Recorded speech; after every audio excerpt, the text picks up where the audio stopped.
Il existe 3 prières que tout chrétien apprend dès son plus jeune âge, le Notre Père, la prière de repentance et la supplication pour le salut. Cependant, il existe une 4e prière, enseignée par Jésus en secret, si menaçante pour le système religieux qu'elle a été soigneusement effacée de tous les textes approuvés par l'Église. En 1945, dans le désert égyptien près de Nag Hammadi, des manuscrits anciens refont surface après 16 siècles d'oubli. Parmi ces pages jaunies par le temps, se cachait la prière que le démiurge, le faux dieu de ce monde matériel, n'a jamais voulu vous faire découvrir. Il n'y a que 4 mots, 11 lettres, un lien direct avec l'un, sans intermédiaire, sans rituel, sans année de dévotion. Si quelque chose en vous a bougé en entendant cela, si un sentiment inexplicable de reconnaissance s'est emparé de vous, ne l'ignorez pas. Ce sentiment n'est pas le fruit du hasard. C'est votre essence divine, la vôtre en un, vous souvenant de ce que vous avez toujours connu. Si vous vous êtes déjà senti déplacé dans ce monde, comme si quelque chose drainait votre énergie sans raison apparente, comme si les réponses proposées par la religion n'atteignaient jamais les profondeurs de votre âme, alors vous êtes exactement là où vous devriez être. Si ces mots résonnent, sachez que ce n'est pas un hasard. Vous faites partie de ceux qui ont été choisis pour entendre cela aujourd'hui. Parce que la prière que je m'apprête à révéler n'a jamais été destinée à tout le monde. Jésus lui-même l'a clairement indiqué. Dans l'évangile de Thomas, un texte que l'Église a refusé d'inclure dans la Bible, il explique que son enseignement comporte 2 niveaux. La première, extérieure, était destinée aux foules, paraboles, leçons de morale, récits accessibles. Mais le second, le véritable pouvoir, était réservé à ceux qui avaient des oreilles pour entendre. À ceux qui portent en eux l'étincelle divine. Et le fait que vous soyez toujours là, attentif, en dit long sur qui vous êtes. Cette étincelle intérieure a reconnu l'appel. Elle t'a amené ici pour une raison.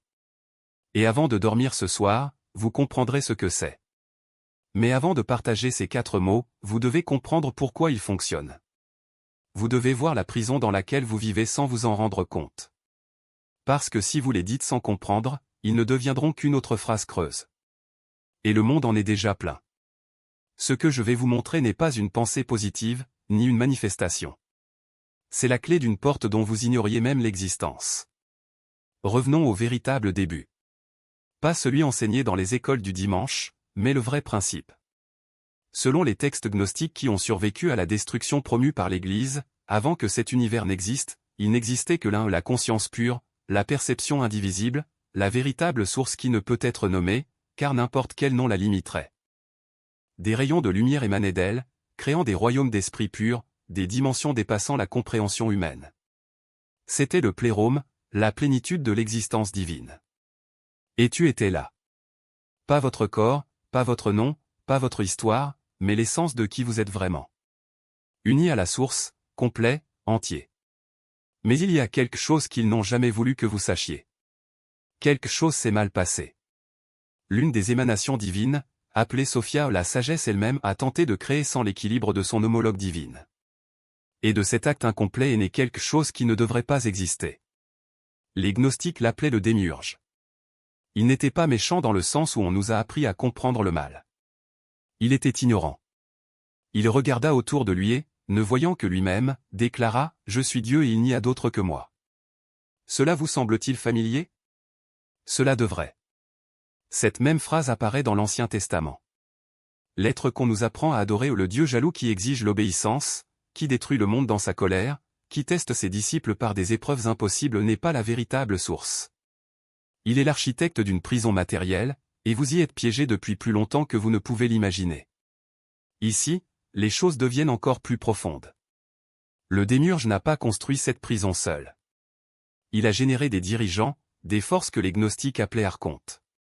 Ces êtres ne veulent pas de votre adoration. Ils veulent quelque chose de bien plus précieux, votre énergie, votre peur, votre confusion, vos cycles sans fin d'espoir et de désillusion. Chaque fois que vous vous sentez épuisé sans raison, chaque fois que vous vous réveillez épuisé même après 8 heures de sommeil, chaque fois que l'anxiété vous serre la poitrine sans explication, vous en êtes frappé. Ce n'est pas une métaphore. C'est le système qui fonctionne exactement comme il a été conçu. Et maintenant vient la partie qui peut vous réveiller pour de bon ou vous faire douter de tout. Vous avez déjà vécu cela. Pas une, ni deux, mais un nombre incalculable de fois. Les archontes ont créé un système de recyclage des âmes. Quand votre corps meurt, vous voyez une lumière. Tout ce qu'on vous a appris vous dit d'y aller. Les proches apparaissent, un sentiment de paix prend le dessus. Mais, selon les textes gnostiques, c'est là le piège. Cette lumière n'est pas l'unique. C'est l'entrée de la prison. Vous vous rapprochez, vos souvenirs s'effacent, et vous vous insérez dans un autre corps pour générer plus d'énergie, souffrir davantage, chercher plus, sans jamais trouver ce que vous cherchez réellement. C'est ce que les bouddhistes ont eu l'intuition lorsqu'ils ont parlé du cycle des réincarnations. C'est ce qu'évoquaient les hindous en décrivant Maya, la grande illusion. Mais les gnostiques sont allés plus loin. Ils n'ont pas seulement identifié le piège, trouvé la sortie. Si vous êtes toujours là, si quelque chose en vous vibre à chaque mot, même si votre esprit rationnel essaie de le rejeter, placez maintenant votre main au centre de votre poitrine. Ce rythme, n'est pas seulement biologique. C'est la pulsation de l'étincelle divine que le démiurge n'a pas pu créer et ne peut pas détruire. Vous portez en vous un fragment de l'un. C'est pourquoi il s'est toujours senti différent. C'est pourquoi la vie ordinaire ne l'a jamais satisfait. C'est pourquoi vous écoutez ceci en ce moment. Vous n'êtes pas là pour être sauvé. Vous êtes ici pour vous rappeler que vous n'avez jamais été vraiment perdu. Les premiers chrétiens le savaient, non pas l'institution qui devint plus tard l'Église, mais les premiers disciples qui recevaient directement les enseignements intérieurs. Ils comprirent que Jésus n'était pas venu fonder une nouvelle religion. Il venait réveiller les endormis, rappeler aux étincelles divines emprisonnées dans la matière qu'il existait un chemin pour rentrer chez soi. Et la quatrième prière, celle que je suis sur le point de révéler, était l'outil le plus direct qu'il a offert. Mais ce qui le rendait si dangereux pour les puissances qui contrôlaient ce monde était précisément le fait qu'il ne nécessitait ni prêtre, ni temple, ni autorisation. Cela ne nécessitait que vous, votre voix et la reconnaissance de qui vous êtes vraiment. Les pères de l'Église qui ont rédigé la Bible, à travers vous, comme s'ils reconnaissaient dans vos yeux quelque chose que vous commenciez tout juste à voir vous-même. Ce ne sont pas des coïncidences. Ils sont le tissu de la réalité qui répond à votre changement de vibration.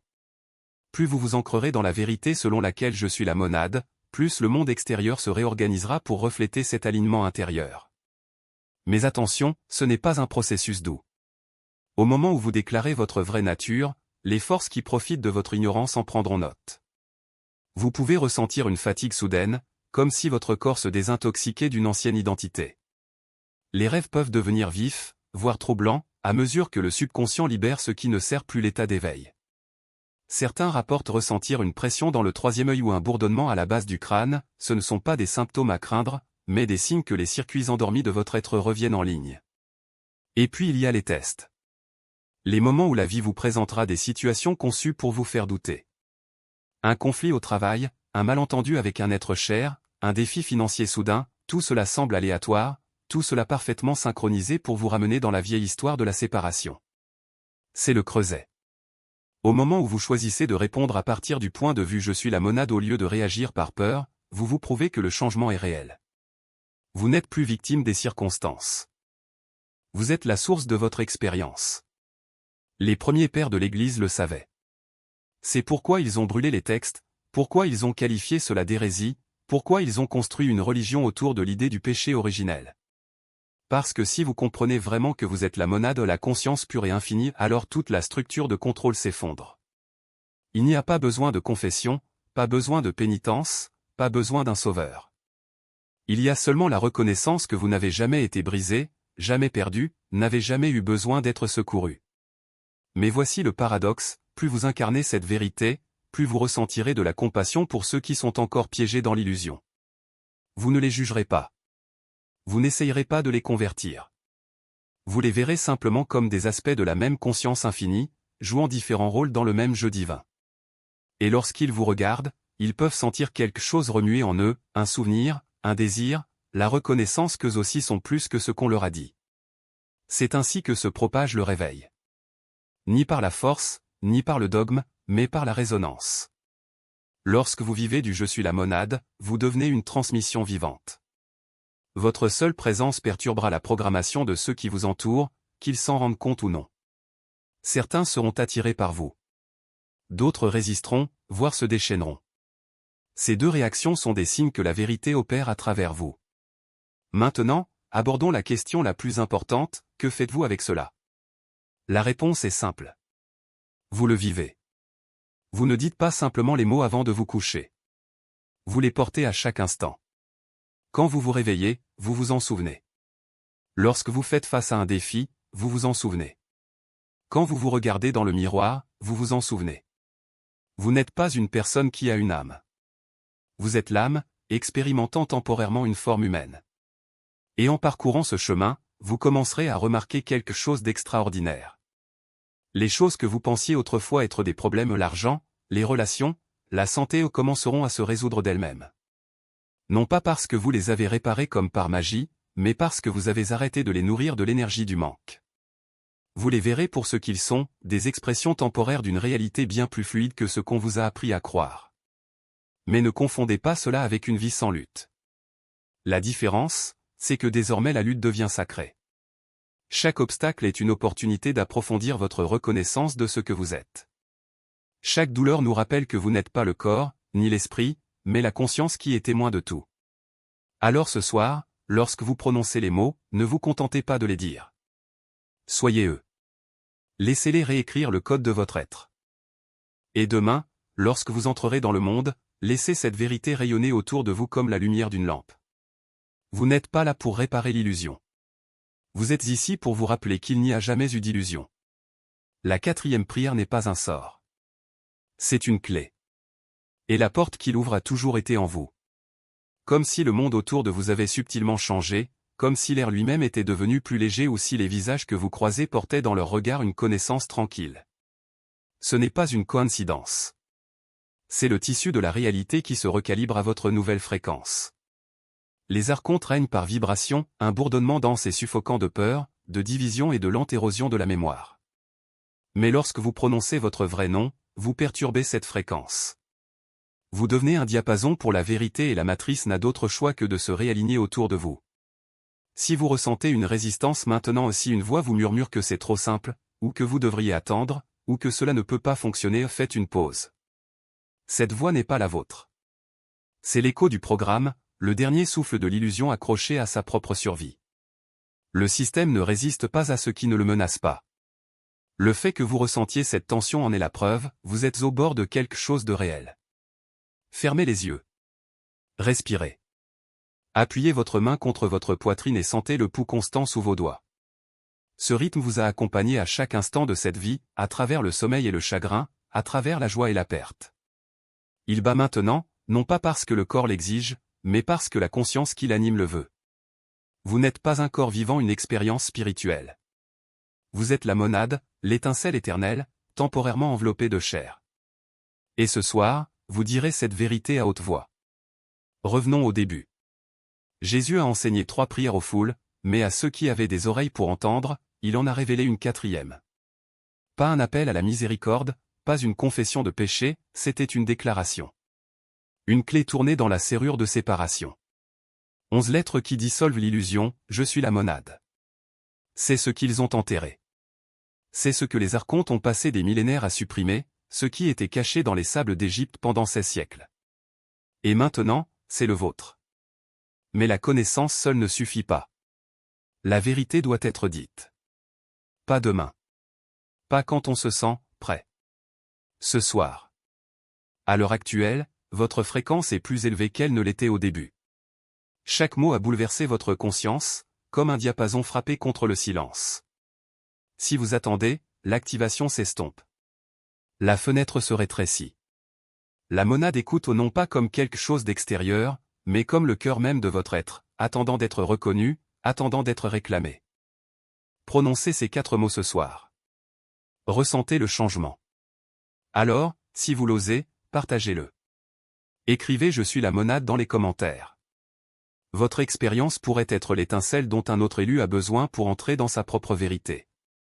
Abonnez-vous à cette chaîne. L'algorithme ne veut pas que ce message se propage, prouvez qu'il a tort. Appuyez sur j'aime. C'est un signal adressé au système, un moyen d'atteindre ceux qui sont encore piégés dans l'illusion, qui cherchent encore, qui sentent encore qu'il manque quelque chose sans savoir quoi. Maintenant, pensez à quelqu'un qui a besoin d'entendre ça. Envoyez-leur cette vidéo. Celui qui est prêt le reconnaîtra instantanément. Les mots sont à vous maintenant. Jésus les a donnés aux élus. Je vous les ai transmis. Ce que vous en faites est votre choix, mais ce soir, dites-leur. La monade attend de vous reconnaître. Pour vous accueillir chez vous. Pour vous montrer que vous n'avez jamais été séparés. Tu as toujours été un.